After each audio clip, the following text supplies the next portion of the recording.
नमस्कार दोस्तों, कैसे हैं आप सब। उम्मीद है सब अच्छे होंगे। मैं आपका दोस्त पादा ऑफिशियल एक बार फिर आपके सामने लेकर आया हूं नई भर्ती नीति जो कि सेंटर ने लागू कर दी है। तो आप सब लोगों को, खासकर बेरोज़गार युवाओं को जो बार बार फॉर्म भरते थे और अपना ज़्यादा समय था जो वो वेस्ट करते थे और अपना पैसा भी बर्बाद करते, उनके लिए नई शिक्षा नीति लेके एक सुनहरा अवसर है वो जे फ़िलहाल जो है सेंटर ने इसको जो है लागू कर दिया है। इस शिक्षा नीति में आप सबको जानकर बड़ी खुशी होगी कि एक बार ही आपको इसमें शामिल होना पड़ेगा और 3 साल के लिए इसमें आपके अंक जो हैं वो मायने मान्य होंगे। तो दोस्तों, शुरुआत करते हैं। सबसे पहले इसके मुख्य जो इसके बिंदु हैं उन पे प्रकाश डालेंगे। तो सबसे पहले ये बताऊं कि युवाओं को नौकरी के लिए जो राष्ट्रीय भर्ती नीति है उसको है मंजूरी जो है वो दे दी गई है। इसमें आपको एक ही आवेदन और एक ही शुल्क और एक ही बार आपकी जो है वो इसमें परीक्षा होगी। तो आप सबको जानकर खुशी होगी कि इसमें एक बार ही आपको अप्लाई करना है, बार बार अप्लाई नहीं करना है। केंद्रीय भर्ती संस्था जो कि एक सेंटर द्वारा मान्य है वो आपके इसमें परीक्षा जो है वो करवाएगी। उसे कॉमन एंट्रेंस टेस्ट भी बोल सकते हैं। अब नौकरी के लिए अलग अलग परीक्षा, जो मतलब एक बार आपको कॉमन एंट्रेंस क्वालिफाई कर दिया तो आपको अलग अलग परीक्षा है जो मान्य जो विभाग हैं उसके संबंधित जो विभाग हैं वो करवाएंगे।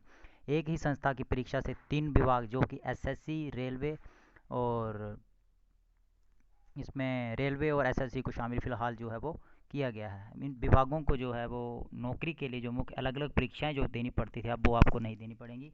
इसमें बैंकिंग सेक्टर, रेलवे और स्टाफ सिलेक्शन कमीशन जो कि जो सेंटर की ही एक ब्रांच है वो करवाएंगे। एक ही आवेदन और एक ही शुल्क और एक ही परीक्षा इसमें आपको वह देनी पड़ेगी ही।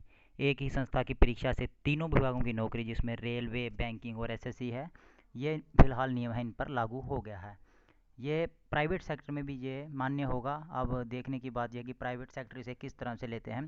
केंद्रीय भर्ती संस्था के जरिए सिर्फ प्रारंभिक शिक्षा होगी और एक बार आपने अगर परीक्षा दे दिया तो इसके अंक जो है वो 3 साल तक मान्य होंगे। मान लो अगर आपके 80% नंबर आते हैं पहले साल तो आप फिर उसमें अटैम्प्ट करते हैं और आपके 90 या 92% आएंगे तो 3 साल में अंक जो मैक्सिमम नंबर होंगे उसे वो जो है ये टॉप जो नंबर होंगे उसे जो है मान्य समझेंगे। युवाओं को जो नौकरी जो बार बार फॉर्म भरते थे, पैसे की दिक्कत भी होती थी और समय की बर्बादी होती है, अब इससे जो है वो नहीं होगी। इसमें नया नियम फ़िलहाल जो है 3 ही सेक्टर में लागू किया गया। इसमें रेलवे, बैंकिंग और स्टाफ सिलेक्शन कमीशन में जो है वो किया गया है। एक ही संस्था है ये, एक ही संस्था के अंदर इनके जो है वो परीक्षा, प्रवेश परीक्षा जो है वो करवाई जाएगी। अब आपको एक ही बार आवेदन करना है और उसी हिसाब से आपको परीक्षा देनी होगी। इसमें आपको एक ख़ास बात ये बता दूं कि इसमें जो ये शिक्षा है जो आपको कॉमन एंट्रेंस टेस्ट है, मतलब जो टेस्ट होगा ये एक ही बार जो है वो मतलब देना पड़ेगा। और ये मतलब इसमें जो मुख्य जो एग्ज़ाम रहेगा, फाइनल एग्ज़ाम है वो कंडक्ट करवाएंगे जो इसके रिलेटेड जो संस्थाएं हैं। मान लो आपने रेलवे और इसमें मतलब आप सेलेक्ट होते हैं, कॉमन एंट्रेंस टेस्ट आप क्वालिफाई कर जाते हैं तो आपको एक मेन पेपर वो है वो इसके रिलेटेड जो है वो बैंकिंग से रिलेटेड है या स्टाफ सिलेक्शन कमीशन से रिलेटेड है या रेलवे के रिलेटेड है, तो वो ये वही कंडक्ट करवाएंगे। अब आपको बार बार मतलब परीक्षा में बैठने का और मतलब समय समय बर्बाद जो है वो नहीं होगा।